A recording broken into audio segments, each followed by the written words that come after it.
Greetings, fellow Nostalgiaholics Anonymous. BlueDragonFive here with a very special edition of NickToon Debates.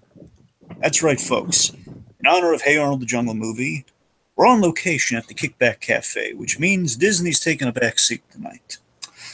Tonight's throwback topics are most influential Nick creator, worst creative move by Nickelodeon, and who is the most interesting Nicktoon, and a VHS variety of speedrun questions. Now, time to don the red and blue to talk about the orange and green. Let's greet our nostalgic knights, if you will. In this corner, the Viacom veteran fighting for all things Class B Cuspo. It's as told by Tiki. Hi, I'm Tiki, and I'm a nostalgiaholic. Hi, Tiki. Hi, Tiki. And in this corner, the emissary of the modern millennial age, a boy genius whose brain blast makes us say kablam. It's Jacob Wile. Hello, everybody. My name is Jacob, and I'm also a Nickaholic. Hi, Jacob. Hi, Jacob.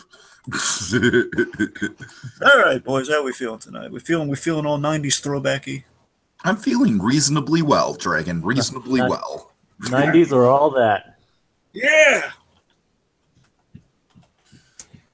And no, I'm not going to be one of those people who said 90s is better because it's the 90s. Sure. Well, I think we've already established that animation's in a bit of a golden age right now, but that's neither here nor there. Anyways, So the point is, again, folks, is in celebration of the Hey Arnold Jungle Movie, and of course we did Hey Arnold month this month. Hey Arnold. Hey Arnold.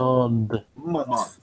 We did all that, so we thought the best cherry on top would be a Nickelodeon, Nicktoons specific, the animation side of Nickelodeon, kind of themed Disney debate. But again, Disney taking a back seat because we're setting the Kickback Cafe tonight. So, Dragon, I must say, I love how you canonize the Kickback Cafe. I appreciate that. One of these days, Tiki, we got to show them the map. We got to show them the map. Of, right, the Main Street Cinema. Have a Disney map of the location. I hear you. Okay, so we're just going to fire right into this, folks. So let me give you a little retro reminder here. Of course, we got alter this a little bit. We're going to try to keep it brief, but we got 3 rounds, 3 questions, followed by our speed round. Of course, we're instituting. Of course, we're theming it this evening. The cat dog coin. Heads, you get 1 point. Tails, you lose a point. That'll be instituted after the 3 rounds. And I wish I could actually Photoshop that onto the coin somehow. And of course, as always, my little buddy here, because the many Nick creators, they love Star Wars, so my little buddy R2, he will be the bell. When you hear him, when you hear his lovely, lovely singing voice, that means the round is over, and I need to make some decisions, some harsh decisions. Oh boy. Okay, and of course the structure exists as it usually does. And we're going to reveal our picks, go kind of back and forth here. We're going to have our opening statements, and then fight it out whenever enough. Again, R2 will give us his lovely, lovely singing voice. Okay, let's cue the randomizer. Of course, we're in alphabetical order. We have Jacob followed by Tiki. We're going to hit it to make sure it's completely random, and then we will stick to the order as follows. So whoever comes up first goes first. All right. There's only 2 possible combinations. Oh my god! Again? Please. I always go first. I think the randomizer likes Jacob. I know, right? To make it 90s theme, perhaps it likes Jacob. Oh god. Okay, so that's the order we're going with tonight. Jacob will be going first, followed by Tiki. So, you guys ready? Yep, I guess so. All right, it's main event time. Okay. Round 1. Who is the most influential Nick creator? Let me specify this for the folks at home and for you guys. Just a reminder, make sure it's entirely fair and everything. So what I was looking for with this question, I've felt with these guys, is I'm looking for a singular Nick creator, as in no teams, so no Class B. So Cuspo. basically, no Class B Cuspo, which made me upset. What are the Avatar team? Those guys are also really good, and Jacob also one of those guys. You know, we can't say, again, it's got to be fair enough. got to be singular. So no teams on this one. In the future, maybe. Again, we have other Nick events down the line, so we might pull some of that. Just, you know, keep it all in perspective. So, what I'm looking for here is, again, we're looking for a creator attached to a Nick show, and I'm looking for how they have influenced animation, TV, storytelling, the things they've influenced. It doesn't necessarily mean what they've influenced within Nickelodeon. You can use that, but just what have they. Yeah, how have they influenced the medium of television, animation, et cetera, et cetera? How they influenced I have a quick semantics question about this. What? Are Jungle movie spoilers allowed? You know, Tiki, I would honestly, I would refrain. Then again, it was like a one night thing, and now you have to rent it on YouTube if you want to watch it. So I don't know, Tiki. I would say no Jungle movie spoilers, to be honest. Really? Yeah. I'm just saying, like, you can tease it, just like don't All get right, anything. all right. I'll anything tease it. I'll tease don't it. get anything big away. All right. Okay. Okay. Okay. Now, of course, what I want you guys to do, I want to get to know your guy in the opening statement. I want to get to know your respective choice. Give us a little reminder of what the shows these guys have done. Just like give us the highlights reel in the opening statement, along with your main points, your main reason why they're the most influential in the career. Get it down to a main reason. All right. Sure. Okay. So, Jacob. Yes. Mike, What do you got? Can I also say that, like, I am totally unprepared to go against Jacob's guy because I just completely forgot to do research on him. So, Jacob, you totally have the upper hand here. Go ahead. All right, my guy, my creator, like due to some of the limitations I had in some of the, and due to the fact that some of the other singular creators couldn't have made a good argument even if I wanted to, I decided to go with the creator of Rocko's Modern Life and Camp Lazlo, Joe Murray. All right, Tiki, who you got? I've got the legendary Craig Bartlett. I mean, hey, Arnold, what else is there to say? Okay, so Jacob, hit us with an opening. Give us, feel us out here, man. Okay. After the time in which the initial 3 Nicktoons were developed, which those being Rugrats, Doug, and Ren and Stimpy, like Nickelodeon decided to develop develop the next series with their first in-house production crew, with that being their fourth animated series, Rocko's Modern Life, created by then new cartoonist Joe Murray.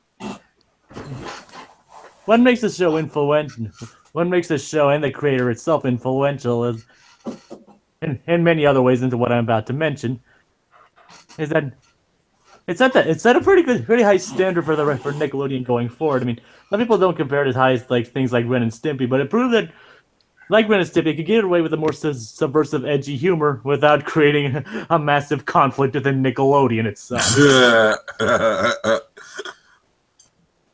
Yes, I mean, not that I'm gonna dig into John Kane or anything here. That's an entirely different story. Could. Boy, do I. Yes, but that's an entirely different story in of itself. Yes. But It's a fascinating story, though. Anyway, keep going.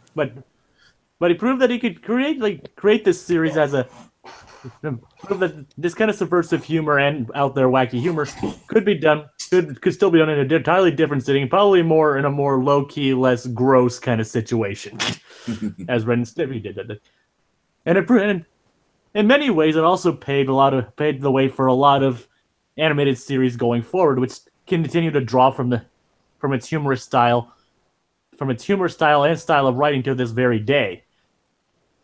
And it's in ways like even in future Joe Murray's own next series, Camp Lazlo, you can still feel the vibes from Rocko's Modern Life, and a lot of the creative directions, a lot of other shows are still influenced by Rocko to this day.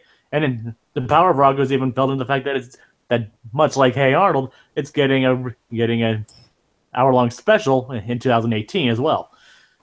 So I admit, Joe Murray has been quite influential within the powers of Nickelodeon and television animation in general. Okay, Tiki. Oh, Rocko's Modern Life, Jacob. That's so cute, Jacob. That's adorable. That's just adorable. All right, we're talking about Hey Arnold here, all right? We're basically talking about, like, the Diet Coke version of Ren and Stimpy versus the greatest cartoon ever, or at least the greatest Nickelodeon show ever. What makes Hey Arnold so special is the fact that it did just absolutely, it changed the game on animated cartoons. It blew the doors open, and what's so brilliant about it is that it did so without us even noticing. Like, it was getting us sucked into continuity and characters and world building as kids that we really had to reflect on as adults to realize just how well it was doing it. Hey Arnold is an incredibly layered show. Everyone knows its legacy. We just spent a whole month talking about it. We could talk blue in the face about it. Honestly, like, my original choice for this was going to be Hillenburg, just because I felt that, you know, like, well, Craig Bartlett's only really ever worked on one thing. But after seeing the Jungle Movie just really sewed it up for me. I mean, the fact that, you know, the Jungle Movie, it's not a perfect movie by any stretch, but it's an incredibly satisfying movie. And especially in the last 10 minutes, no spoilers at Dragon's request, but let's just say in the last 10 minutes, folks, just things happen in the Jungle Movie that just wrap things up in the Hey Arnold narrative so concretely that it just makes the whole experience of being a Hey Arnold fan just incredibly satisfying. It almost kind of relates Hey Arnold to kind of like the TV series version of Toy Story or something like that.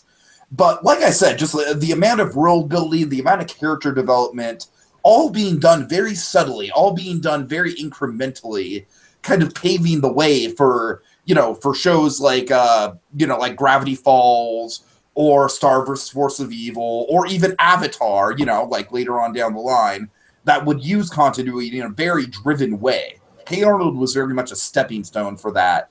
And I really don't think the state of animation in general would be what it is without it. So that's my argument. All right, boys, try to kill each other. Camp Lazlo is a Cartoon Network show, not a Nickelodeon show. Well, again, Tiki, we allowed that. Again, it's just showing what the... No, I know. I'm just saying, Jacob, I'm just fact-checking him. Jacob specifically said it was a Nickelodeon show. No, I did. I said his future show, Camp Lazlo. Yeah, future show, which is accurate. Oh God, I'm sorry. I got all excited there. I was like, I can catch him on a factual air. Yeah, Tiki got flagged for below the belt. He's all... I know, right? Right. Two things regarding Bartlet. Walt Disney was a terrible person. Two things about technically Bartlet Dinosaur Train wasn't exactly Nickelodeon either, and neither was, and heck, the reason Hey Arnold was Jacob, canceled let's get off the non-Nickelodeon thing. All right, I was literally just trying to catch you in a fact check that I misunderstood. All right, I know. I'm just sharing something. Like, technically, the reason Hey Arnold was canceled was because he wanted to leave for Cartoon Network. Well, at the time, a lot of people wanted to leave for Cartoon Network. I know. I'm not. And now I think it's pretty much the other way around at this point. Like, yeah, I mean, jump ship from Teen Titans Go. Jump ship. If you're not a Teen Titans Go clone, you're going to be eaten alive. All right. I'm sorry, Jacob. Go ahead. No, I mean, you go ahead, Alex. You were saying something. Yeah, first. I mean, honestly, look, I really don't even think there's much to debate here. I mean, Rocko's Modern Life, Jacob, you're really going to have to do some defending on it because, yeah, it's getting a TV movie, but this might just be subjective on my end. Rocko's Modern Life is kind of like Cow and Chicken for me. It doesn't really hold up all that well. Like, it was great in the 90s, yeah, but I feel like so much of the humor is reliant on the 90s. And, what I'm saying is, like, the style of it is universal. The style of the humor and its subversive nature, references and everything. It's a totally universal style. It's like it translates to a lot of humor that can be relevant even to this day. It's like it's a satire of modern life, even modern life back then. And the humor, the humor of it and the writing style has been transcended into various other creations. Like I said, this show launched the career of a lot of creators. Some of which like Hillenburg, which went on to create SpongeBob. They created like a lot of the writers and directors went on to work for Hey Arnold. Even, I mean, like a lot of the people who wrote for this show or directed for Rocko and Rocko are still basically shaping today's television landscape. Right. So they set the tone for comedy, and I understand that. And you do make a decent argument that it's, it's kind of like Ren and Stimpy, but with a sane person in the lead role, which is probably for the best. But like I said, Jacob, just rewatching Ren and Stimpy, I just like, I know it's mean to say, but I really do feel like it's Ren and Stimpy without the bite, or I'm sorry, rewatching Rocko's Modern Life. It's Ren and Stimpy without the bite. Like I really like, I don't know, like the humor in it. Like I think Hey Arnold's world building and the fact that all those characters on like Harold goes from like the one-dimensional bully, to by the end of the series, we love Harold. You know what I mean? It's like I said, Hey Arnold was just so subtle with his character development. And I can't stress that enough. And, as funny as Rocko could be at times, yeah, it might do a good job with the humor.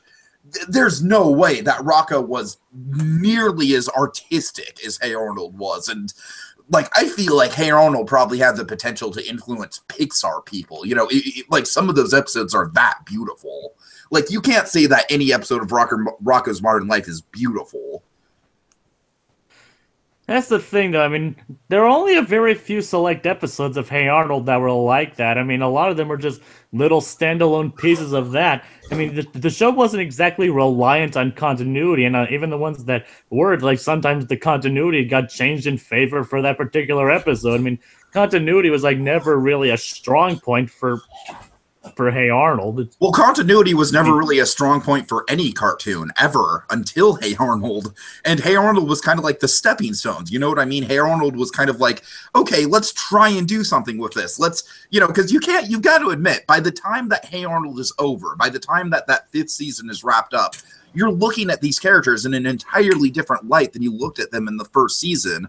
And that's not just because we spent a lot of time with them. That's because Bartlett was very, very insistent that this feel like a lived-in world and that these feel like real people, and real people are going to change. Real people are going to develop over time.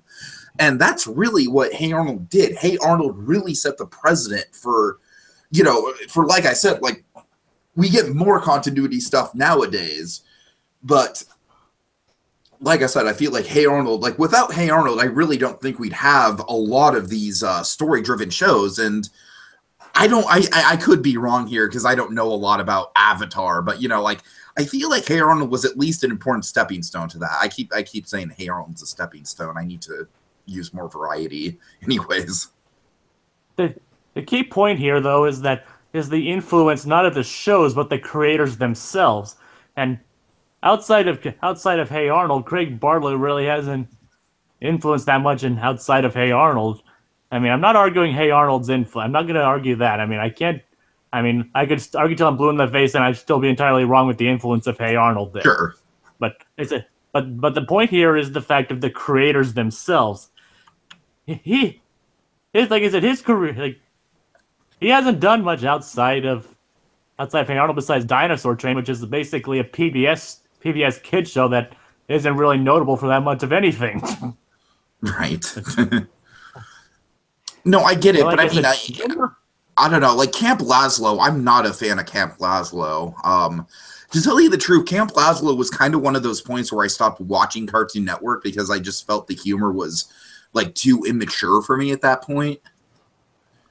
Like it kind of transitioned from like Powerpuff Girls is a great example of a show that has a very sophisticated sense of humor, right? Like, like all those characters, like the humor comes from the characters themselves. Whereas Camp Lazlo, I feel like Camp Lazlo was almost kind of like a step backwards. And here's the thing I don't like about stuff like Rocko's Modern Life is that I feel like Rocko's Modern Life is very limited, and that sense of humor is very limited in terms of like, in terms of like the stories you can tell within it, because it's all very broad, it's all very cartoony.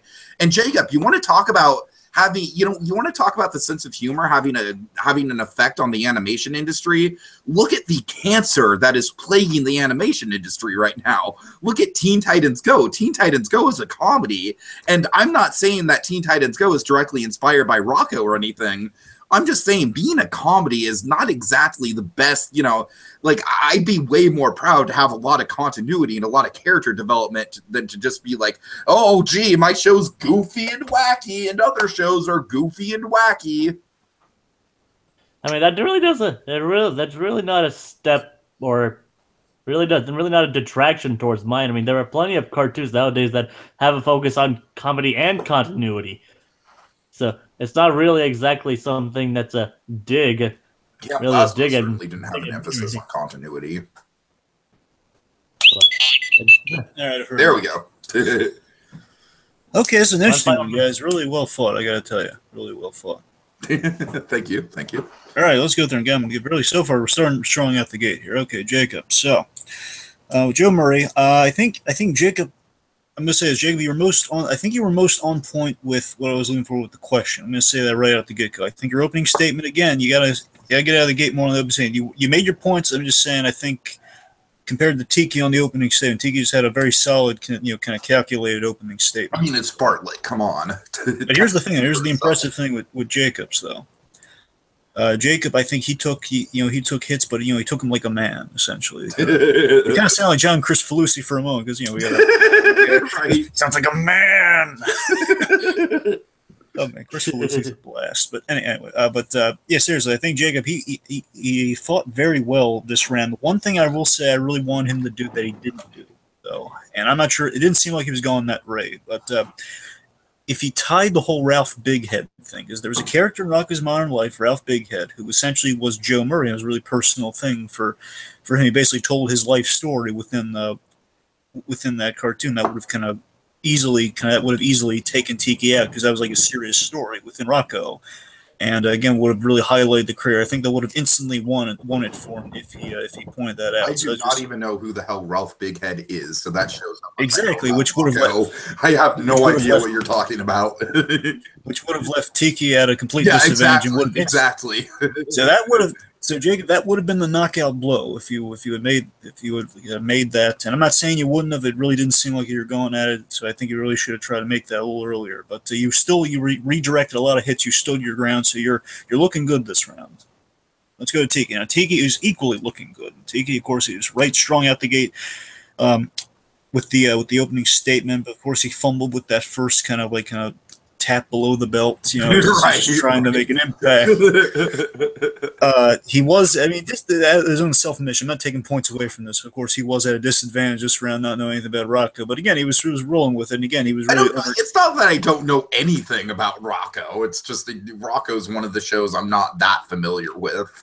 Sure. And what I'm saying is he overcompensated in a good way. I'm just saying he would compensate for the lack of that. Kind of like, let's say he was kind of going more southpaw on it, I guess. He'd go more southpaw with the, with his knowledge of Harold and Bartlett. Like he did kind of drift off focus here and there with kind of going from Bartlett just talking about Hey Arnold. And again, that did relate to Hey Arnold, but I still felt he was kind of drifting focus here and there. He did hit upon some really great points, about continuity. What I really was wanting to hear from Tiki, though, were examples of continuity. That would have really cinched it for him had he pointed out, like if he cited examples of the continuity, had he kind of expounded upon some of the stuff he was laying out, like how he really drifted off additionally with Teen Titans Go, and he was starting to make some points about. That was another kind of below the belt thing, I think. Basically, Tiki, you targeted comedy a little unfairly, I felt. Yeah, I agree. So here's where I'm coming down. You guys both fought equally well. You both kind of faltered in opposite places. So you really it was like a really excellent. Like I took too hard of a hit, and Jacob took too little hits. Yeah, something like you both fought an excellent fight. I want to give you both credit on that. It was an excellent fight, you guys. But I'm going with Jacob. Jacob gets the first point. That's fair. Well, thank you. Again, you both did. It was a really close fight, though. Okay. Yeah. All right, round two. All right. Give me to get the thumbnail. Sorry. What is the worst creative move made by Nickelodeon? So here's what I'm looking for, folks, just to clarify here. So what is the worst creative move made by Nickelodeon? So I'm looking for here is just it's regarding an animated program, regarding animated programming and a show. So I mean, even if it's by the network, I'm saying it's regarding animation. So that's why we kind of clear. That's basically what move by Nickelodeon or showrunner or like just within the show itself, or just within like by the network, by Nickelodeon's hand. What is the worst creative move, direction, or choice by Nick, the creator, or the show itself? Like that's what the qualifier was for the picks this fight. All right. And what I want to hear from you guys, I want you to very specifically explain what it was in your opening. Like, give context. I want you to give some good context, like why why this is a big deal. Again, why it's the worst creative move made by, like, why is this like the worst possible thing Nickelodeon could have done? Like, why is it just like a bad decision? And emphasis on the worst. You guys got to sell me. That's what the heart of this battle lies, guys. I want to hear, like, when in the fight portion, really emphasize why yours is just the worst over the other one. Okay. Sure. So who do we got? I went with a kind of unconventional choice, with Nickelodeon deciding to pass on Adventure Time twice. And I chose Nickelodeon basically greenlighting the abomination known as All Grown Up, which led to essentially the downfall of their entire reputation. All right. Okay, Jacob, hit us. Okay, Nate. Around the not late 2000, but the 2000 era, like, Pendleton Ward was creating this fan project known as Adventure Time, and which is gaining a lot of traction, and basically became a viral hit. And we're gaining traction even inside of Frederator Studios. And was even I'm sorry. Yes, Frederator. But Nickelodeon, the show is actually pitched to Nickelodeon twice. But Nickelodeon passed on it both times, with several sources claiming Nickelodeon passed on because the show was too weird. Which, considering some of their other lineup, really kind of raises a few eyebrows. So eventually Pendleton Ward, the creator of the show, took it to Cartoon Network, and where it became a huge successful hit, still going on to this day and receiving a wide amount of acclaim, awards, and viewership, unlike anything Cartoon Network has seen before. And generally becoming as one of the best Cartoon Network shows in history, and probably considered to be the best show on their lineup currently. I mean, sure, there's not much competition, but still. Is it even still airing? I mean, I thought they hasn't the last season been airing for like a year now? I think it's still going. I think it's still considered to be airing at least. Okay. I'm just checking. I mean, that's not really relevant to the argument. No. You're right. That's why I'm not framing in the actual argument. I'm just asking. I know. I'm just saying, but it's like, I mean, as far as I know, it's still going, but it could be it could be at least winding down for all I know. That much I do. I mean, look at the way they treated regular show. Like, fucking beautiful finale, hardly any airplay. You know what I mean? All I care about is it was a gag in the Deadpool movie. So, Jacob, do you have any other things, any points you want to make? The point is that, like, this success could have potentially belonged to Nickelodeon. Okay. Could have belonged to Nickelodeon had they not passed on it. Nickelodeon could have, like, this could have been seen as like a new magnum opus for Nickelodeon instead, and potentially, I mean, considering how Adventure Time has been received recently, even a new Avatar level for them.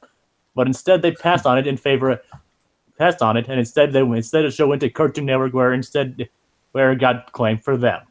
Okay, Tiki. All right, so I actually remember the hype for the original All Growed Up episode. I think it was called All Growed Up or something like that. Where it was basically like a time travel, like flash forward, like what if scenario. Mm-hmm. And honestly, that episode in itself is pretty decent. It's not perfect, but it's an interesting little encapsulation. Like, yeah, okay, this is kind of like what these characters would be like. But basically the critical error with All Grown Up is that it shouldn't have been a show, right? Like, it exists as a one-off episode.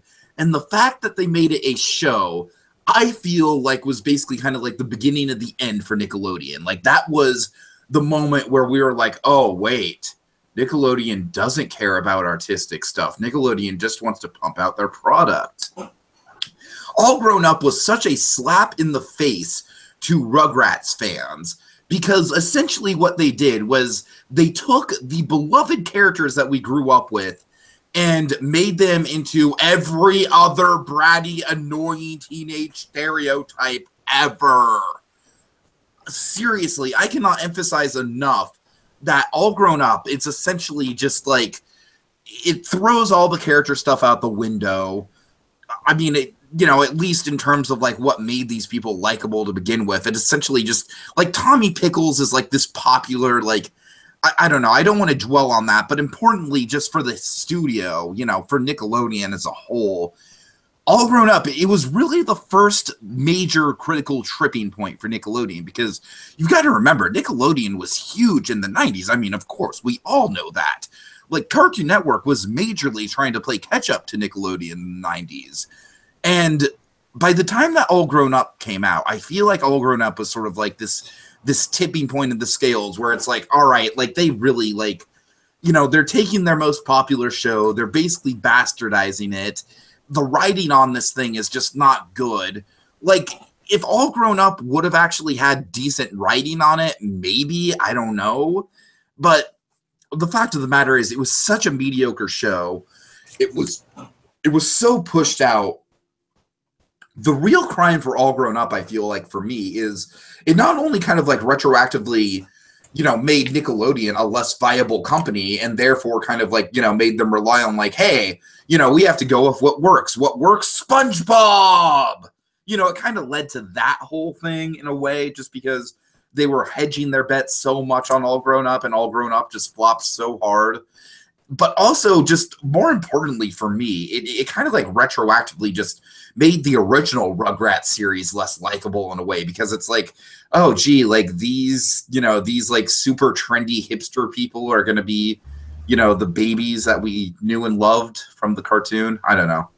I feel like I'm not explaining this well. I kind of feel like I'm tripping over them myself. But no, you're not. You're okay.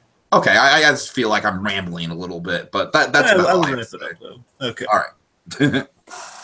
Okay. All right. Fight. Yeah. So. Yeah. Okay, so Jacob, one of the most important things I want to distinguish here with your Adventure Time pick is the fact that Adventure Time grew into a great show.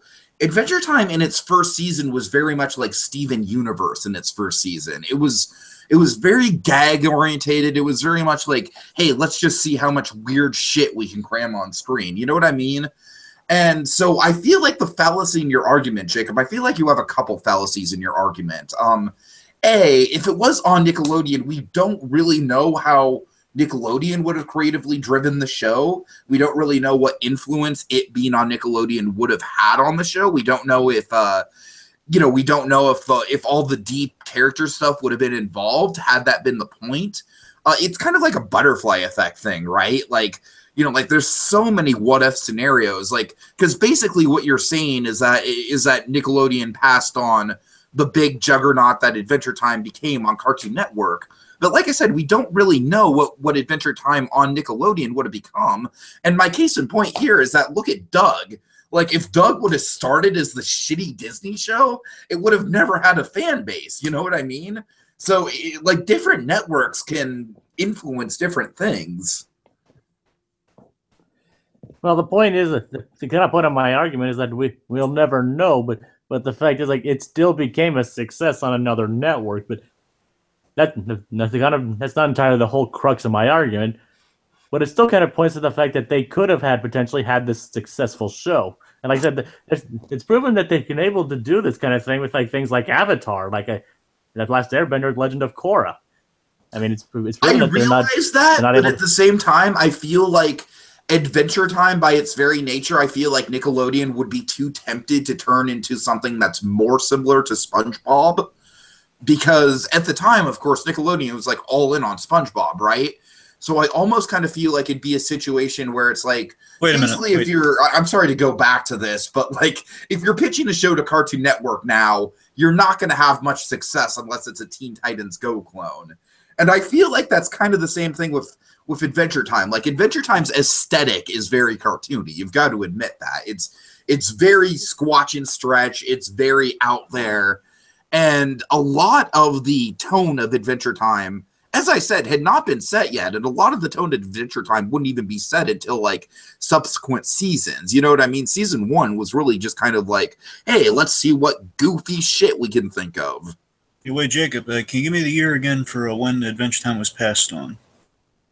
It was like it was the late 2000s. Like it was like around like 2008, like 2010, that Gotcha. era. Okay, keep going. So it's like around the time like after like Nickelodeon had finished with like Legend, like with Last Airbender actually. So it's not exactly something that they would exactly be opposed to making. Well, I mean, usually. just look at how poorly Nickelodeon treated Legend of Korra, though. Like, just because Nickelodeon made these shows didn't mean that Nickelodeon was really going to take care of these shows.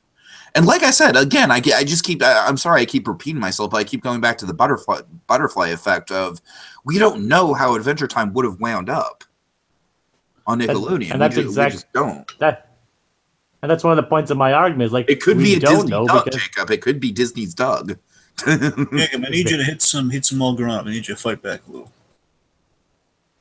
I mean, honestly, I'm not very familiar with All Grown Up, honestly. But... All grown up, I really want to shout it out. Oh, God, grown stop. up, Stop. I really want to You're know. a madman. Stop. All right. God. I'm sorry. Oh, that was. Oh, now it's all nostalgically back in Dragon there, Jesus. Oh God, now it's in my head. I'm sorry, Dragon. I'm sorry. I didn't realize Darn it was triggering. Now it's. I remember the whole song. Darn it! Oh God. At least the thing. It's like DuckTales. All you have to do is say life is like a hurricane, and then it's like here in Duckburg. All right, or else I'll hum some Coco in my head. Jacob, keep going. At least the theme song's good, I guess. Yeah, it's an earworm. That's what I'm saying. It's no, I can't wait. Whether or not it's a good earworm is debatable. Hey, Dragon. Remember me. Well, so I have to say goodbye. All right. Okay, keep going. Anyways. No, quit distracting us with that beauty. But Nickelodeon, I mean, in many ways, I feel All Grown Up was kind of a smart move. It was a smart move in a way because as far as a business strategy, because they figured that it actually would become a success, even though it eventually didn't. They actually saw some potential in it as a series, and writing on one of the successes of their biggest hits, especially the sequel series to their original 3. They saw it as a very potential moneymaker grab, and just as a success. Jacob, you used a word right there that kind of defines my argument against All Grown Up. Moneymaker. That's what people clearly saw through right from the get-go, and to me, that's kind of what was sort of the beginning of the end for Nickelodeon. Like, Rugrats already had the reputation before All Grown Up of being sort of like a marketing machine. Like, I remember everyone, like, do you guys remember, like, the banana-scented Burger King watches? Oh, God, yes. No, thank you. Go ahead, Jacob. Go ahead. That was beside my time. I never noticed that. All right, anyways, go ahead, Jacob. No, I'm just saying, at least from a business standpoint, one could see the intelligence in greenlighting this. Okay, yeah, right. But this isn't worst business decision. This is worst creative decision. Yeah. In any sense, I mean, it's clear like Klasky and Chupo, were they involved in this? Mm-hmm. Klasky and Chupo were involved. It's like clearly they somehow were able to convince Nickel. Killed Klasky Cuspo. That honestly doesn't surprise me. Right. I mean, the thing is, as far as Adventure Time goes, you're right. We'll never know. But as far as we'll never know, which is, in my opinion, is pretty tragic compared to like how we figured with All Grown Up. It was like it was considered to be a safe bet, but there's a time when Nickelodeon was taking risk, and they decided not to take this one, which Adventure Time could have easily paid off. But All Grown Up, I mean, it was pretty much a safe bet from the get-go, even though it didn't eventually pan out. So basically, Jacob, your argument is essentially... Oh, okay. That was fast. Okay. I appreciate these being so brief, Dragon. You're doing a good job. All right.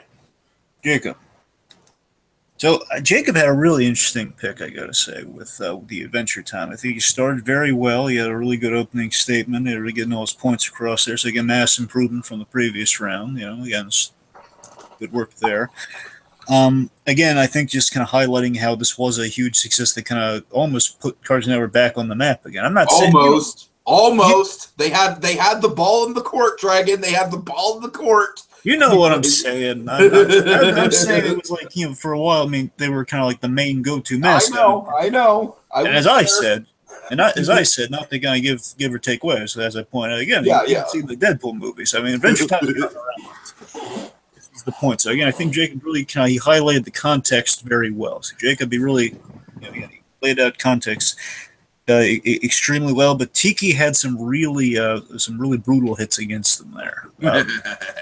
So let's just transition to Tiki. Tiki came correct this one, I tell you. He really thank you.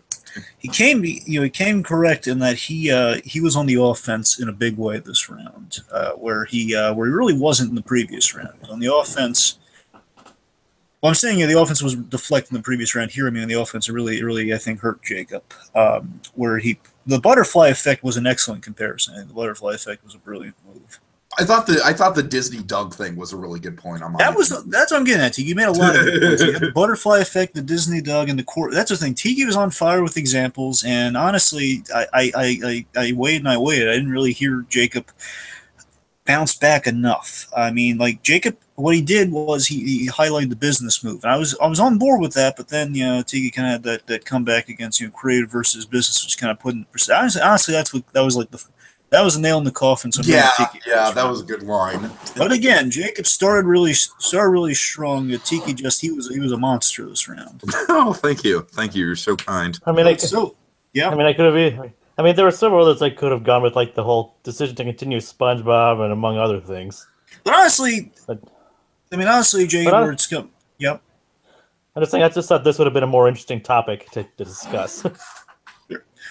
And honestly, Jay, where it's coming out additionally is that I was kind of hearing the same thing a couple times from you. It just seemed like you were kind of running out of gas. But again, still, it's you guys are doing really good so far. Again, it's tied right now, so let's go to round 3.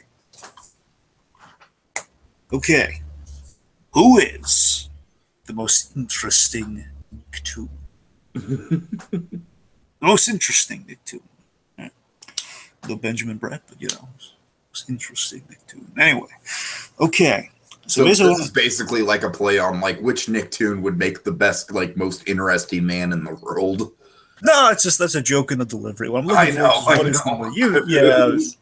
that's kind of a cutesy gag to myself on that one. But honestly, what really is just that folks, what I'm looking for is what is the most interesting Nicktoon is, and what I want you guys to do is sell me on a character, sell me on why they're more interesting and worth investing in. Like, let's say you just tune into these shows randomly, you see this character, and you invest in this character. Something about this character keeps you coming back. So it's kind of like the ad. I don't know. It's kind of like the most interesting. You know what I mean? It's kind of it's a blend. This point is like, why is this character interesting? Why is this character kind of sell you on the show by proxy? Why is this character what does something appeal to you about this character? What kind of calls out to you about this character? So that's what I want you guys to do. Okay, so Jacob. I have Prince Zuko from Avatar: The Last Airbender. Zuko. And I have the true greatest Nicktoons character ever, Helga G. Pataki. There's an interesting lineup you never see in a million years, folks. Right there. Helga G. Pataki. And now, in terms of like who would win in a fight, I think it's pretty obvious. But most interesting personality, I think it's a little more up in the air. I mean, we know Helga would win, but let's not boast about it. No, I'm kidding. No, Zuko would burn her alive. Okay, of course. Can we just point out like the other pick that would have been like if Sandy was here, what his pick was? I forget what his pick was on this one. It was Arnold. Oh, right. So that would have been an interesting on that one, by the way. I would have. I would have.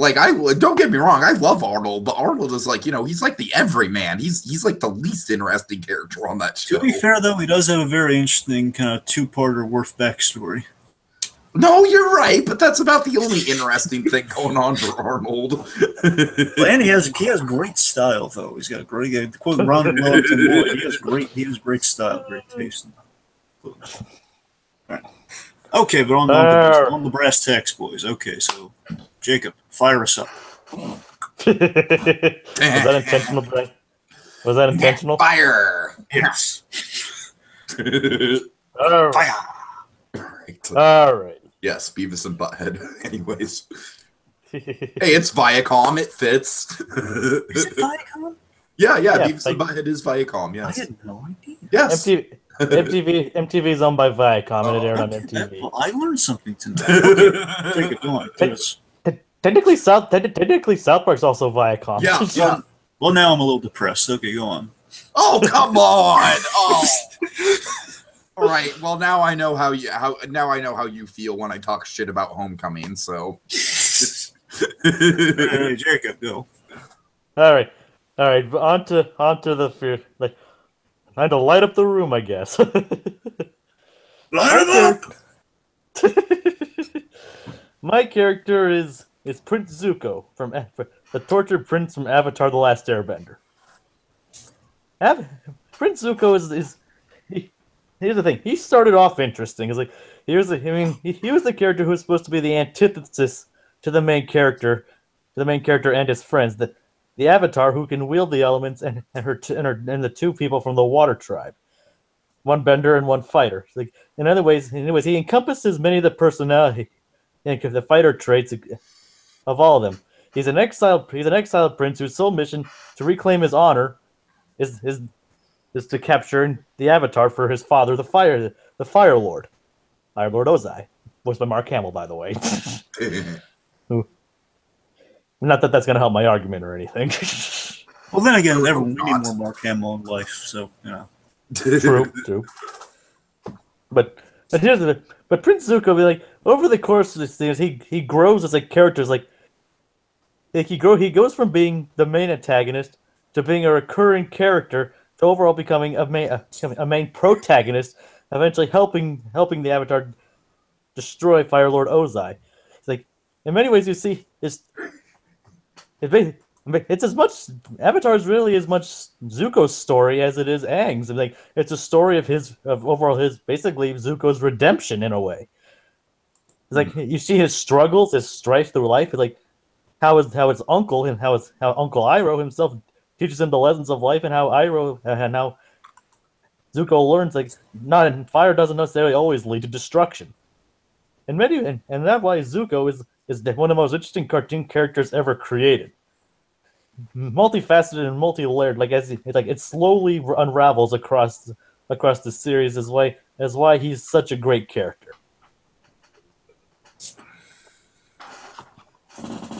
Well, shit, I feel like I'm at a bit of a disadvantage here, considering I haven't seen Avatar, but I'll do my best here, folks. Wait, I'm just saying, Jacob laid out a really good, multi-season argument there. I'm like, God. Wait a minute, Tiki, you've seen Nostalgia Critic talk about Avatar, though. Well, yeah, I know of Avatar. It's not like I don't know about Zuko's arc or anything. I'm just saying I haven't, at least you're not going in completely blind. No, you're right. Anyway. Don't play up the little violin, mister. Right, go on. Little violin. Little Mr. Krabs cameo there. Anyways. Okay, so folks, Helga Pataki. My God, what an iconic character. I mean, Jesus Christ. The interesting thing about Helga Pataki, the thing that I find fascinating about her, just in terms of the actual historical context of TV on, animation and TV in general, is the fact that she's such a different character. She's essentially when I did Nicktoons Movie Month back in the day, the most popular thing I've ever done on the channel, the thing with the most likes ever on the channel. Totally kidding. But, when I did Nicktoons Movie Month back in the day, I kind of noticed a trend with Nickelodeon doing these, these antagonistic blonde characters. And Helga is really kind of like the ultimate antagonistic blonde character, except she's so much more than that. I'm sorry, I'm really intimidated by Zuko. Well, he does. He does a fire in his hands right now, so that's pretty. Oh man. I'll continue, Tiki. I mean, I'm interested to hear what you have to say. Sure. And that's not meant to be a boast, I swear. Because, oh god, shit. Go on. I mean, no, here's the thing. I literally just undermined my main argument against Zuko with what I said about Helga. So now I'm just stuck. Let's just get to the debate. Really? You sure? No, I legitimately want to hear what you have to say. Okay. No, what do you got? No, seriously, folks. Helga Pataki, I mean, I just feel like it's interesting that the fact that the show was almost marketed on her, you know what I mean? Like, Arnold is a great guy, and he's got this crazy stalker person in his life, and Helga could have been such a cartoon. That's the thing. Helga could have been such a cartoon. She basically could have been Lola Bunny from the Looney Tunes show, right? She could have just been like a one-dimensional stalker character who's just like a crazy fangirl. And Helga Pataki is so much more than that. I feel like the most interesting thing about Helga Pataki is the fact that she is like the most realistic bully character ever. Like, she is basically like putting a microscope underneath the bully characters. You know what I mean? It's like, here is an examination of it. Here's a big dissection of it. Like, of course, the episode Helga on the Couch was a big example of this. Like, that's the best example I could cite of like, all right, this is exactly why Helga acts that way. And of course, the fact that Helga, I'm sorry, it's just like Helga has like a neglectful father and an alcoholic mother. That doesn't exactly equate to Zuko's problems. I'm sorry, this is an impossible fight for me. I mean, you know I love Helga Dragon. That's what I'm saying. You got a dog in this race, man. Don't give up. I'm just saying, it's like I can't even say that Helga's struggles are like more profound than Zuko's. Well, make an argument that they are. All right, look, I'm making an ass out of myself in these opening statements here, so let's just get to the debate, all right? Okay, let's get to the... Let's get to the fire. Okay. Out of the pan and into the fire. So can I point out like the argument I was going to make before I realized I completely underhanded myself? Go on. Yeah. Okay, so I was going to point out that Zuko is basically kind of like a stock anime character who gets more interesting with time. But then the problem with that, I'm going to call myself out because, Jacob, you don't have to call it out for me. Helga's essentially the same thing, right? Like, she's like the stock bully character, but she gets more interesting over time. So, goddamn it, I can't use that argument, so I really don't know what to say here. Thank you for Zuko is like, you know, he's got like so many different seasons of development. Dragon, I honestly think you should just give the fight to Jacob here. I really don't know what to say. I think it's just really funny that it's basically like, hey, it's like around it's compelling Tiki to watch the show. That's what it's. I mean, it doesn't make it work. I have no argument for this. I don't. Zuko is like, I love Helga, but Zuko is just like, just basically Jacob's opening statement just kind of cut me off at the knees. I have nothing here. Doesn't that sales pitch make you want to watch the show? Yes, it does. Dragon Q the R2.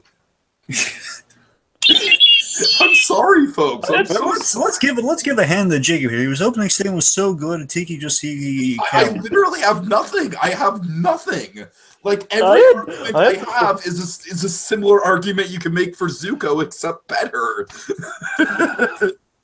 I had some things I wanted to say about Zuko too, but I'm sorry, I mean, Jacob, your opening statement was so good. You broke the man. Look at him. He's a little puddle on the literally ground. As soon as I realized that I underhanded my entire argument, I was like, shit, I am totally screwed. There's no way I'm winning this point. He toppled like a Jenga tower. Look at him.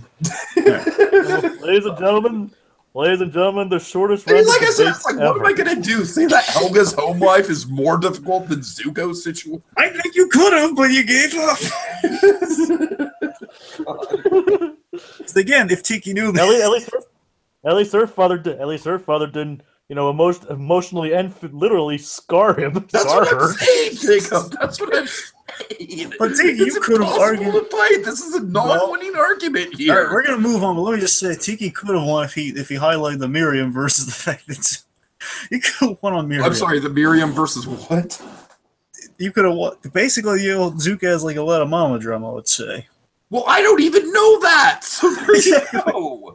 So I'm saying I'm vaguely aware of that through the nostalgia critic videos. I'm saying you could have made. Anyways, the point is.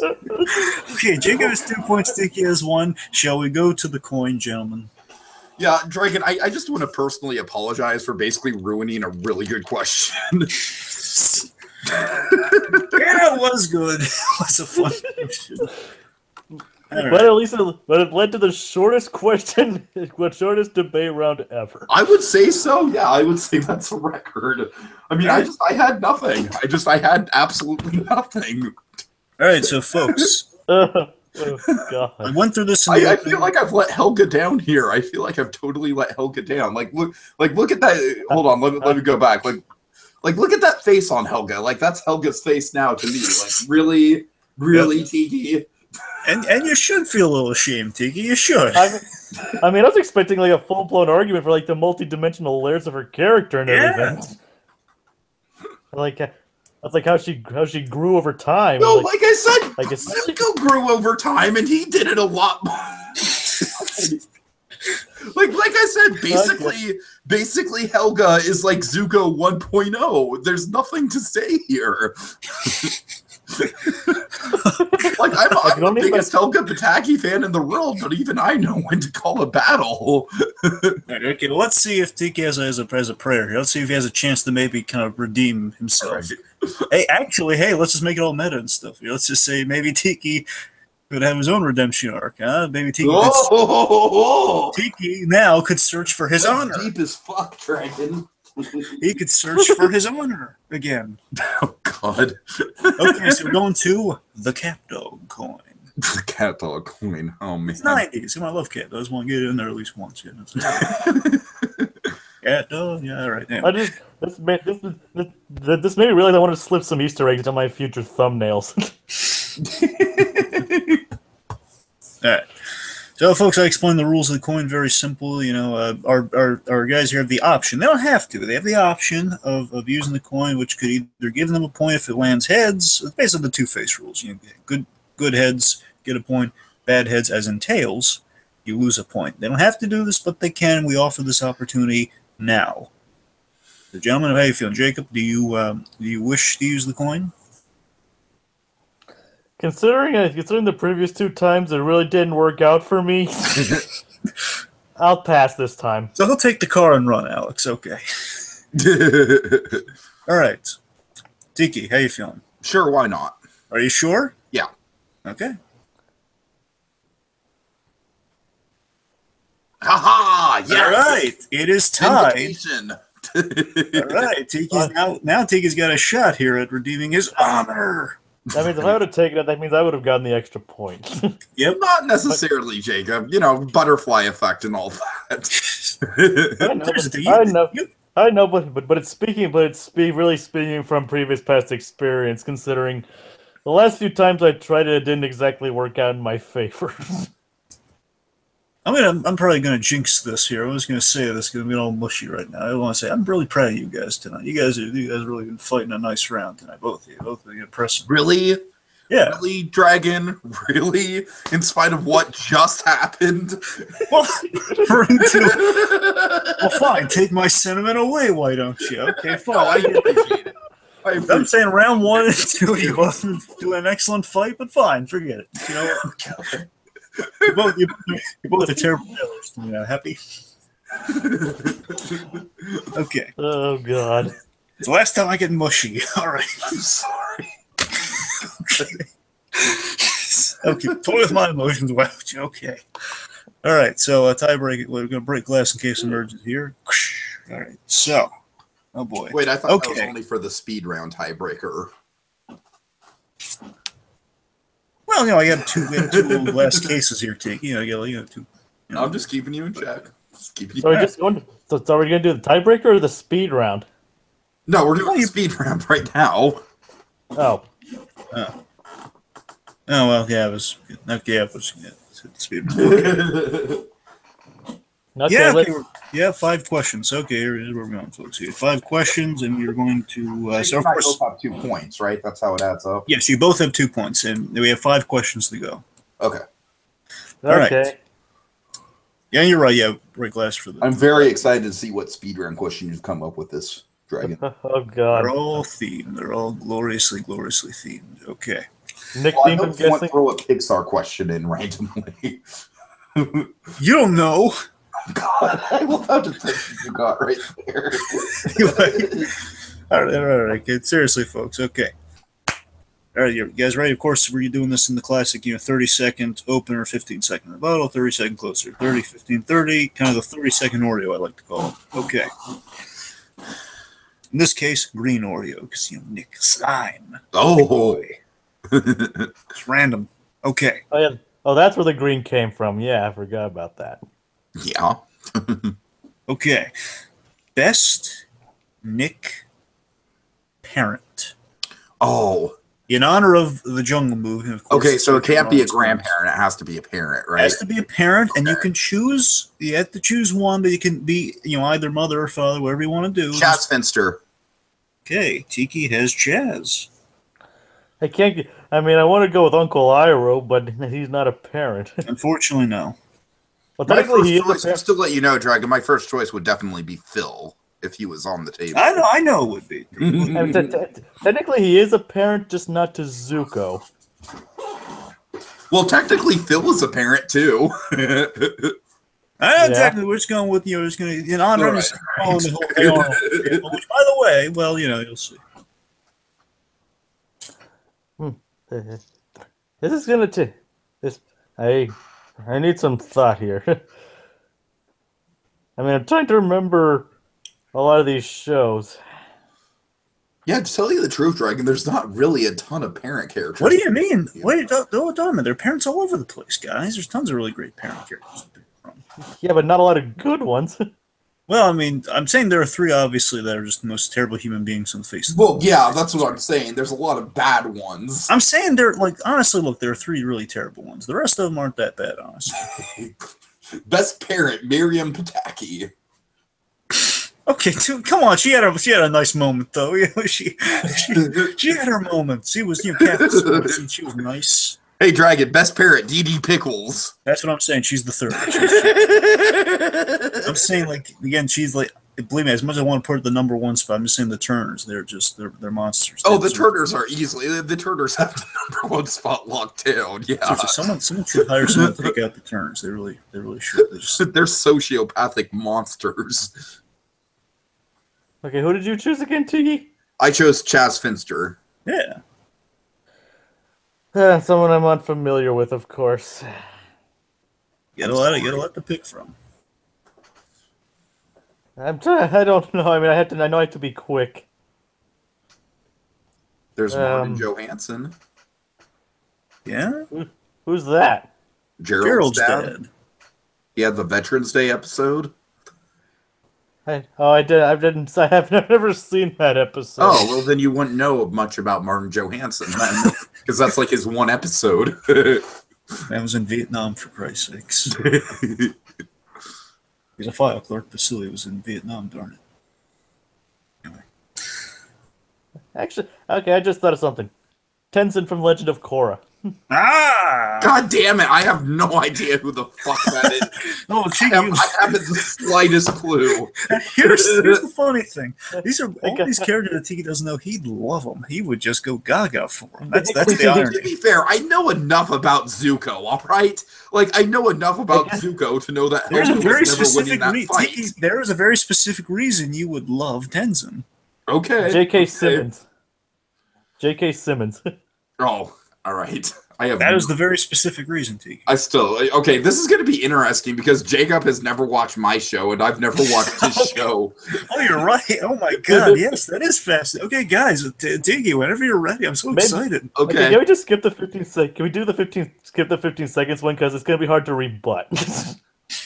No, come on. Dragon. It's just 15 additional seconds. Yeah, you don't have to just make it. You can talk about whatever you want. It's 15 seconds, all right? Okay. I can work with this. I can work. Okay. Tiki, you have the con. Yep. So what makes Chaz Finster such a good parent is basically his competition. I mean, like, he's surrounded by just terrible, negligent parents, and he is just awesome. Like, he is super dad, right? Like, he is basically Marlon because he lost his wife, so his son is his world. Chaz Finster is just the most loving, the most caring, the most responsible dad ever. And just every time he's on screen, every time him and Chucky have an episode, your heart just melts.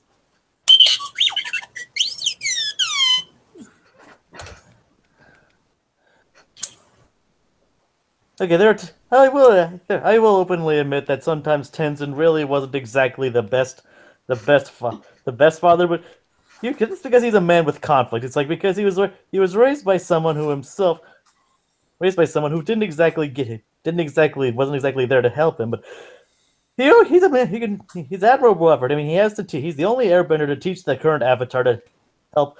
And he's doing the best to raise his kids as a father as well. He may not be a great parent, but he's definitely at least out there to try, and that's admirable.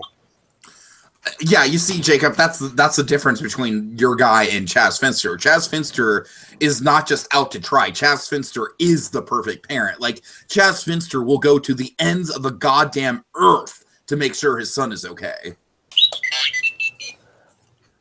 Oh, don't get me wrong.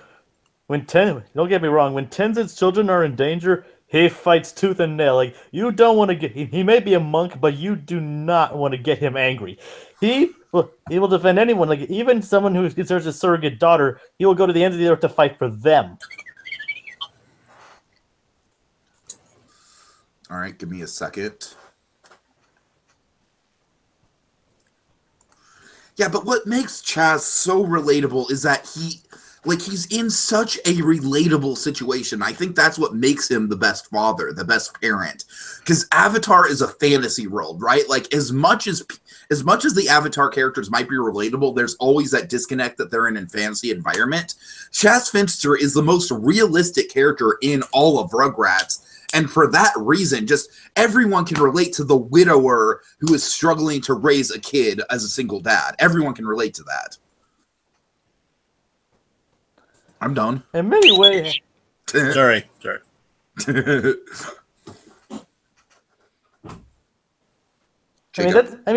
said he didn't say it's not necessarily if he's the perfect father. It's like he's a well-rounded character. I mean, he may not be the best dad, but like I said, he's a guy who's trying to.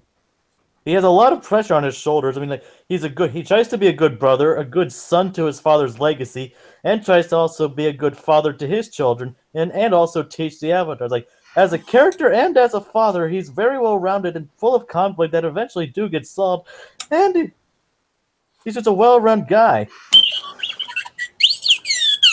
All right, just to keep it simple, I'm just going to give the ruling straight out here. I'm giving Tiki the point because I think he stuck closer to the best parent. I think Jacob argued best character a little bit more than he did parent, and I feel Tiki stuck the parent the whole way through. So both good arguments. Just like I think Finster, super dad. Yeah. So the point goes to Tiki. So it's 3-2. But I was the Willow.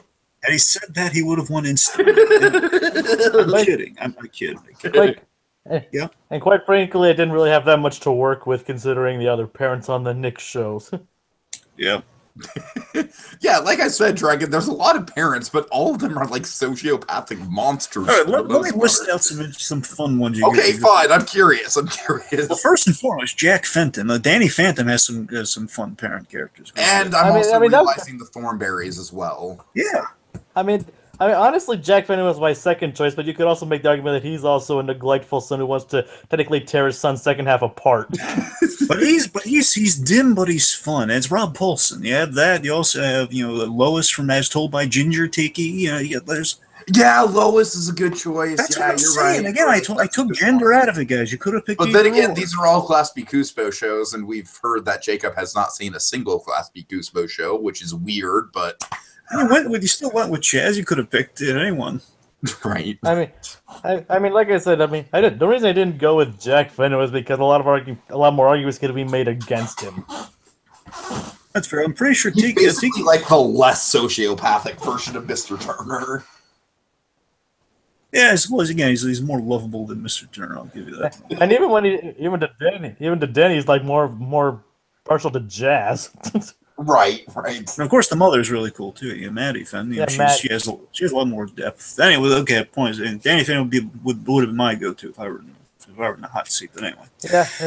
Okay, so 3-2, 4 questions left. Let's. Okay, next question. Oh boy, one of you guys is gonna really love this one. Okay, what Nick show would make the best simulator ride?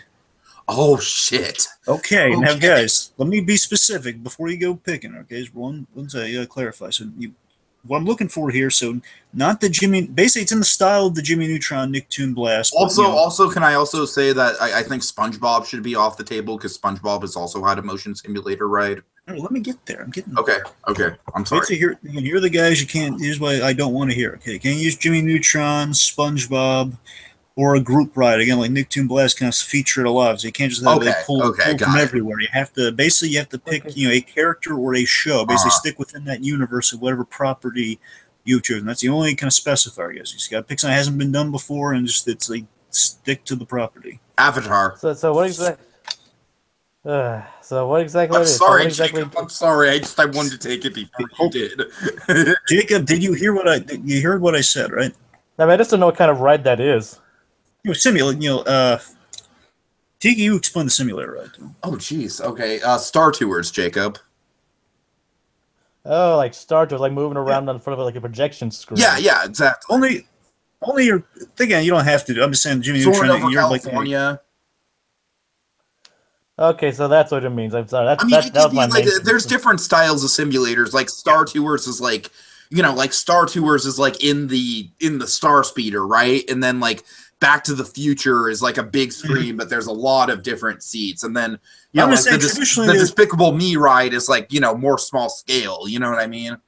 Like for me, like you don't have to do a vehicle, but you can. I'm saying traditionally, I'm saying the model is like will be in a vehicle or something, but again, just simulator ride. Just go, get invented. Okay, I mean, I honestly really wasn't gonna go with Avatar for that one anyway. All right, so Tiki has Avatar, and he's going first.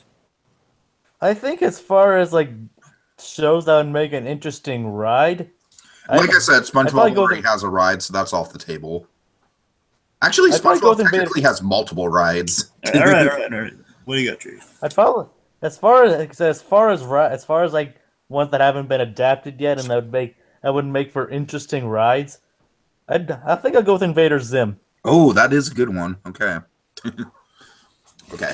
All right. So I go first? Yeah. All right.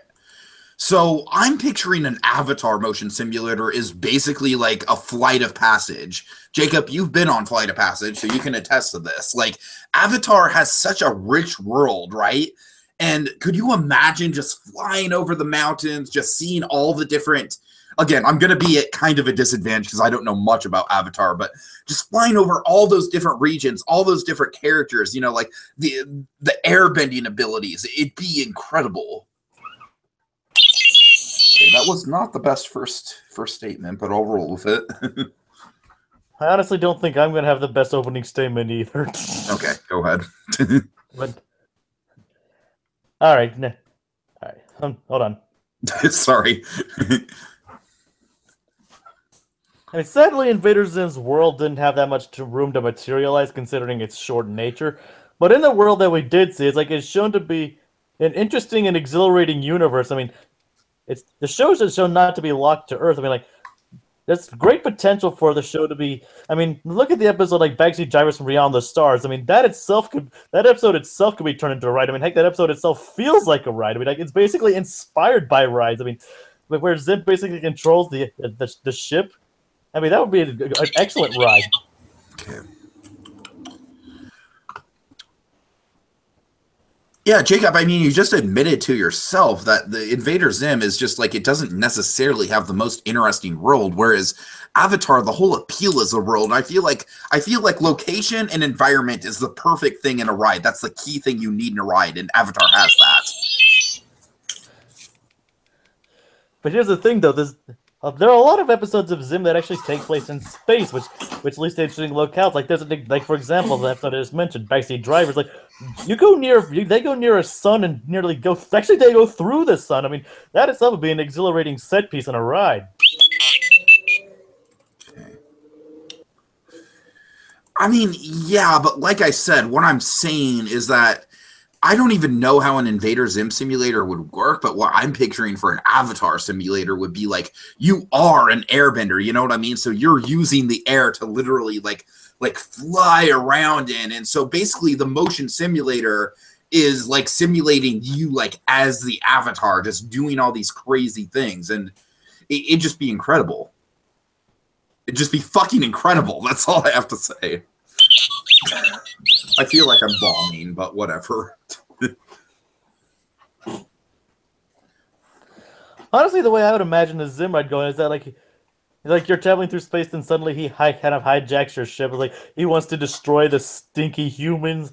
Like he kind of controls your ship like he did the Almighty Talos, trying to sabotage the humans, only to realize that was all for naught in a way, in a tone that's darkly humorous, just like the show itself.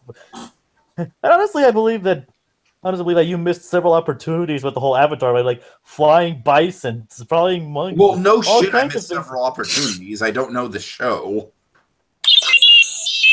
All right, so give Jacob not 5 because more seconds. Like the show itself, I mean, I mean, Invader Zim is like it lends itself perfectly to that kind of situation. Like it's a roller coaster in itself. All right, there we go. I'm sorry, I just want to be fair because I cut off Jacob technically. So, all right, Dragon. All right. Okay, ruling Jacob's point. That's what I figured. Not because Tiki doesn't know the show, because Jacob, he cited examples. Honestly, he won me over the whole Zim hijacking the ship. That kind of won me over too. I was like, yeah, that sounds like a theme park ride. Tiki did That's have a good idea. Again, Tiki did have some. He was starting to get, but basically, basically, my whole argument was like, it's an interesting environment. Yeah, but again, when he hit the airbender thing, that's where Tiki was losing steam. That's I'm sure, because at that point, I was just like probably making shit up that wasn't even true about. Like I said, I even put out an argument. You could have just used the freaking flying bison. That would have been amazing. Okay, but like I said, Jacob, I don't know much about Avatar. So. All right. Okay, so I believe the score is 3-3, and we have 3 matches to go. Yep, this is going to get interesting. All right, let's see. We got a lot of good questions here. Just gotta pick which one there. Oh, geez. All right. Okay, here's a relevant one. Well, wait a minute. All right, I'll go with the relevant. All right. Okay. In honor. A lot of this is in honor of the Jungle Movie, folks. By the way, again, to keep it themed, keep it like a payoff here. So, in honor of the Jungle Movie, what Nick show should be revived next? Now, let me. I'm assuming this isn't including Rocco, right? Yeah. So here are the 3 shows that so far have been confirmed that they're going to be coming back. Obviously, Hey Arnold with the Jungle Movie. They're getting a special or something, mainly special for each of these. So, Hey Arnold. These are 3 are off the table. Hey Arnold, Rocco's Modern Life, and Invader Zim. Those 3 are off the table. What show should be revived next in that fashion, like a special, like maybe a short, like mini-series, whatever you want. What should come back? I'm going to go with the easy choice and say Rugrats. All right. Are you okay? You sure? Okay. Yeah, I'm sure. Okay. I'll go with one that I thought of for a while. Danny Phantom. Okay. Ooh. Okay, Danny. Okay, let's see how this goes. I'm interested. Okay. My interest is piqued.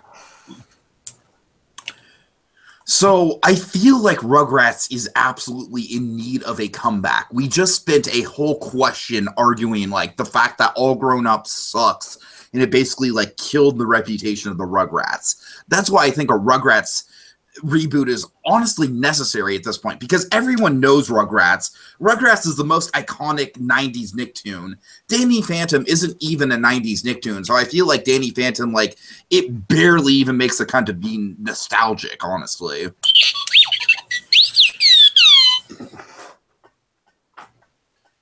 Okay, I'm gonna start off my argument by saying the whole '90s angle of Danny Phantom was kind of redundant. But my argument here is like the show was like the Danny Phantom kind of suffered in its 3rd season because of executive meddling and the firing of its lead writer Steve Marmol. And like if you bring him back and you revive the show, like you could totally rewrite the the third season as it is, and he completely lead to a more satisfying conclusion than Phantom Planet was. Like, it's a completely way to change the ending of the series and even lead to more beyond that. My point with Danny Phantom is like I said, like the reason these shows are being rebooted in the first place is because of nostalgia. And I mean, let's face it, like Rugrats is like the definitive nostalgic Nicktoons show. It's not just a nostalgic show; it's the nostalgic Nicktoons show. And the point of your entire question earlier was like how dumb it was to even continue Rugrats. I mean, they've tried bringing back Rugrats several times, like even the preschool one. Like, how did that didn't turn out very well either? Very well either. I mean, I think it was just better. Like in the past, that's Rocky said Rocco would be. All right, yeah, All Grown Up was a failure. Preschool Days was a failure, but I'm not saying like sequelize it. I'm saying go back to what we love. Go back to the show where it's like it's the babies, it's ridiculous scenarios, it's it's creativity, it's like we get to see a little bit of development on adults. Like maybe the babies will develop a little, maybe Chucky's actively talking. There's a lot of story potential just with babies growing up.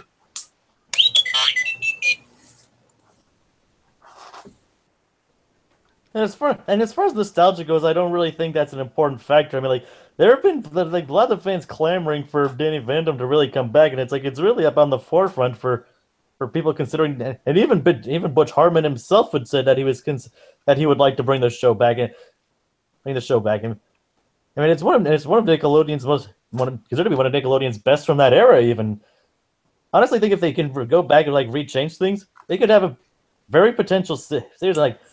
Very potential for a very good revival.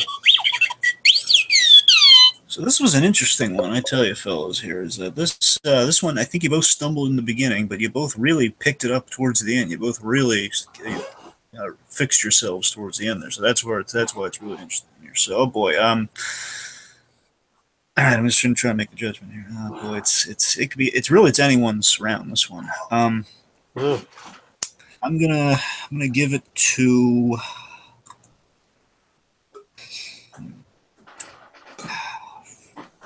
Tiki. Because here's the thing, I disagree with points you both have said. So I'm just trying to take myself out of the equation on this here. I'm just trying to take myself. God.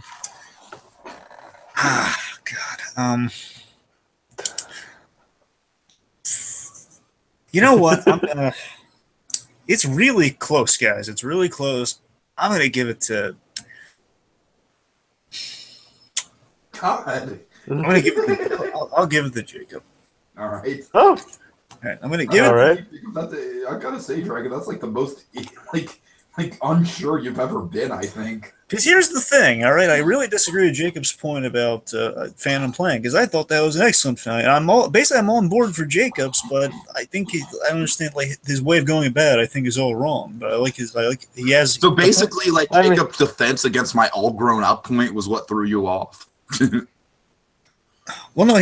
Jacob. Honestly, that's what clinched it.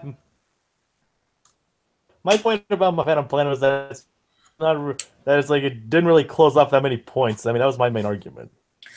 Basically, what won it for Jacob is the all grown up thing. Tiki he came back from it, but still it was a kind of a really big point. I was waiting for Jacob to make the whole round. He did make it, so that's kind of what what got it for him. Because the thing that would have won it that was starting to win it for Tiki is the fact that he said, "Let's evolve the Rugrats."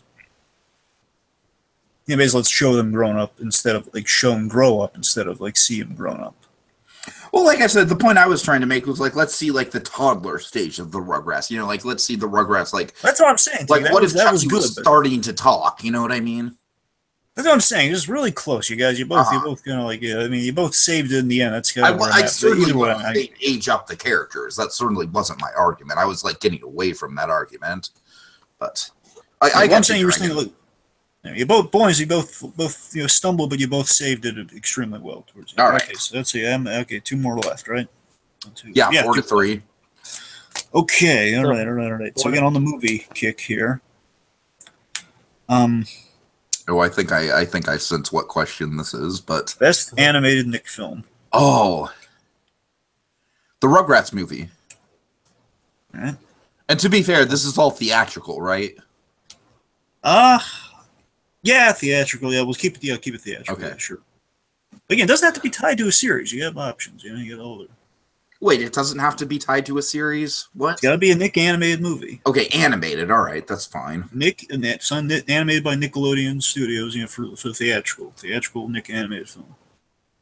Jacob. I mean, are you locking that in, Tiki? Oh yeah, absolutely. I'm looking the Rugrats movie. Yes. And let's see if the boy gets the prize here. Let's see if he goes for it.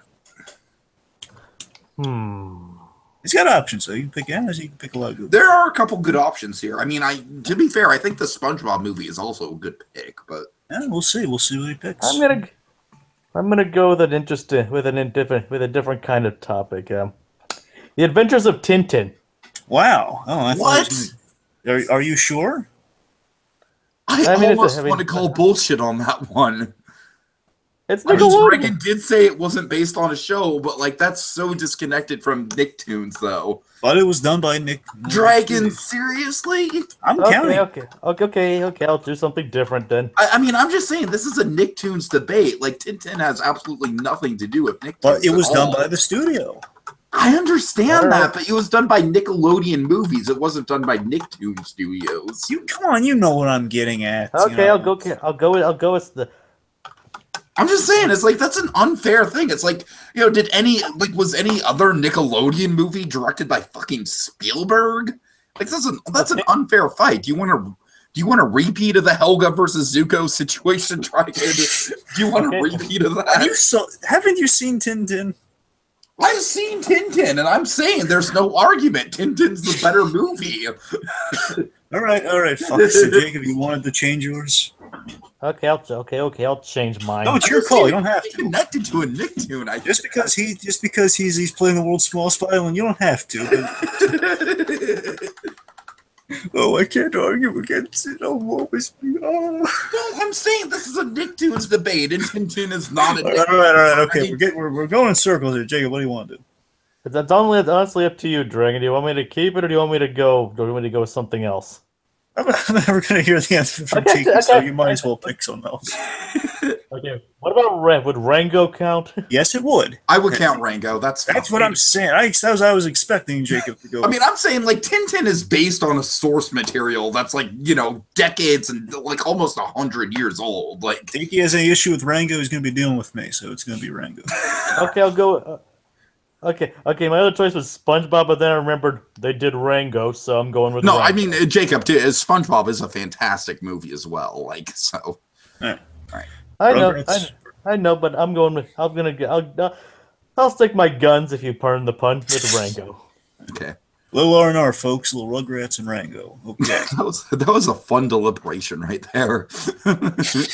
Right. I mean, I'm sorry, but it was Nickelodeon. Jacob, honestly, if Tintin didn't have like all that history of like comic books and everything behind it, I would probably be okay with it. Like that's why I'm okay with Rango, because Rango is like an original film. So, all right. Anyways. All right, Oh, but did Spielberg produce it? No, he directed it. He didn't just produce it. No, I'm talking Rango. Like, oh no, did they secretly produce Rango?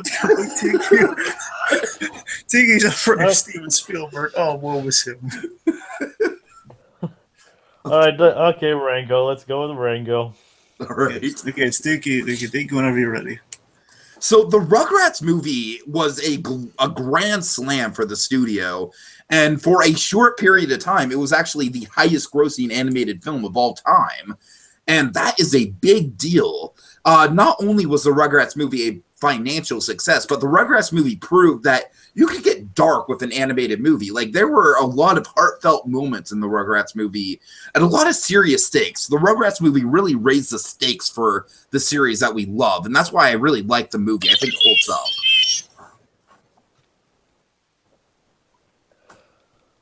Rango was a bit of definitely an interesting, different movie for Nickelodeon. I mean, it's just like, if you watch it, you'd almost be flabbergasted to believe it's by Nickelodeon, but there it is. It just proves that Nickelodeon isn't afraid to go into the more adultish territory. I mean, you want to talk?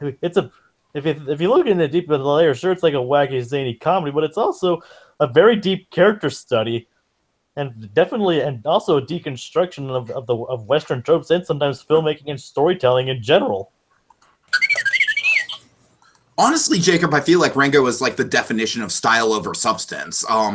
It's got a great style to it, but it's the plot is like the most thin liar reveal plot ever. The plot is like super predictable, whereas Rugrats movie actually took some risks with its plot.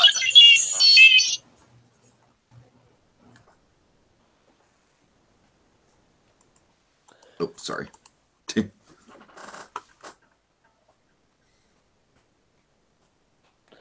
You see, honestly, I don't believe the plot is thin. I mean, like the characters will have layers in Rango, but I mean, I really can't argue for Rugrats because I honestly haven't seen that. But for as far as Rango goes, I mean, it's a very deep character, and I don't think the letter revealed is as bad as everybody thinks it is, especially when done right.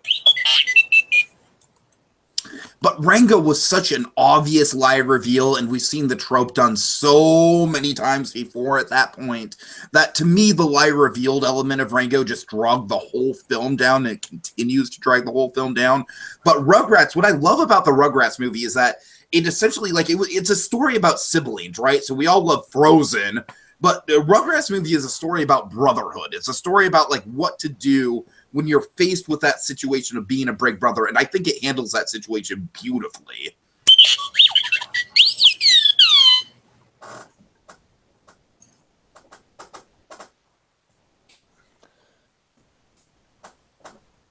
As I said before, I mean, like as far as the movies goes, I really can't argue. I mean, I haven't even seen Rugrats, but Rango itself is a very smart is a very smart movie. It's basically a deconstruction of all the tropes you mentioned. And it's like a character study. It's a very smartly written. It has great set pieces, and I don't think that trope exactly makes it a bad movie. It's like, meanwhile, from what I've seen from Rugrats, I mean, it's just like another like young kids go on an adventure movie, and things happen. I mean, it's another wacky, zany comedy. All right, I think we have made some interesting points towards the end there for both of you guys. I think you both kind of came out swinging, especially towards the end. But again, solid fight all in all. All right.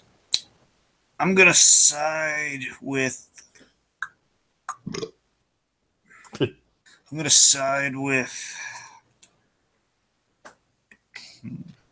And you know what? I'm going to side with Jacob.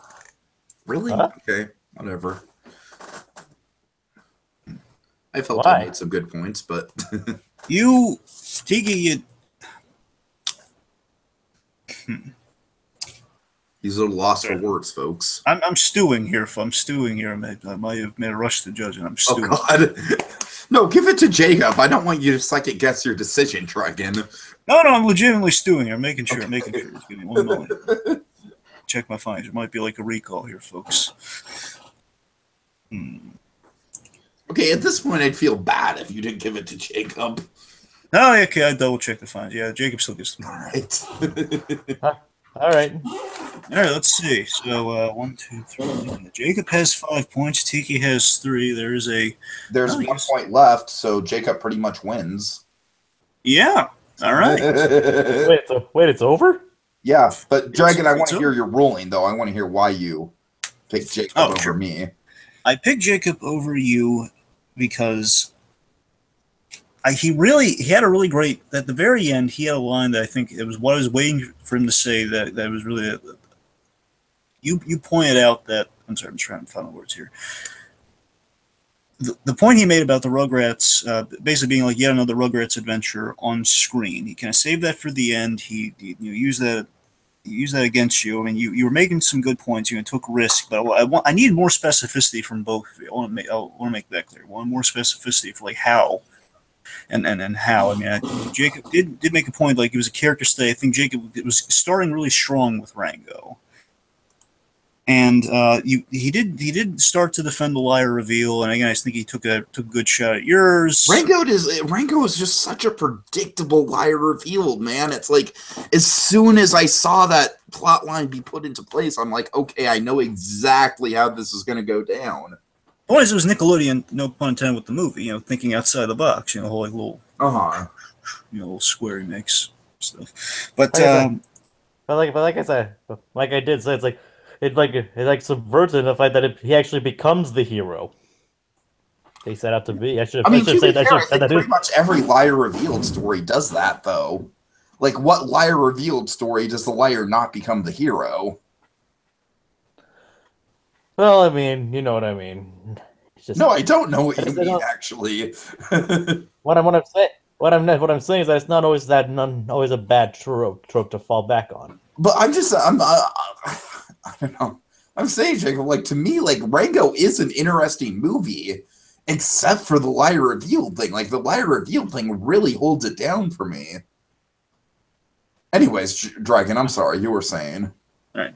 Well, yeah, that's where I'm coming down on it, guys. I mean, if you want to make it interesting, we could, but I mean, I don't think we want to kind of end it. We want to end it here, don't we? I'd say so, yeah. And to be fair, I think we're doing really good on the time here, Dragon. So I give you credit for that. You've been ending the rounds early. You've been making your deliberations short and sweet. You know, good job on you. We all got it, though, right? We're all happy with the end. With the I'm fine. I'm fine with it. Yeah. Okay. Yep. Well, thank you. But seriously, guys, excellent fight. That was a good game, Tiki. Oh yeah, you too. Back at you. All right, folks. So, Dragon, you want to end it out? You want to give us an outro? Well, folks, it's sad to see Hey Arnold month go. Hey Arnold month. It's sad to see it go. But boys, have been riding. I think eventually, Dragon, we really need to do a reboot of Nicktoons Movie Month, though. I really think that should be like sooner rather than later. Well, yeah, we have like a cool title and everything for it. Yeah, exactly. Yeah, the point is, we'll definitely be talking about Nicktoons now, because you can't stop us, folks. You can't stop us. I dare you to stop us. I dare you to stop us. At the very least, we're going to have 2 more opportunities where we're definitely going to be doing another Nicktoons edition, of course, with the month of Rocco and the month of Invaders In. We're definitely going to be pulling some Nicktoons editions of Disney debates. I thought it was kind of like it's kind of fun. We can go form now and again. We did it once with Cartoon Network, I believe. So it's always kind of fun. I remember doing that one. Anyway, it's time to pay the check. We're out of the Kickback Cafe for now, folks. See you some other time. All right.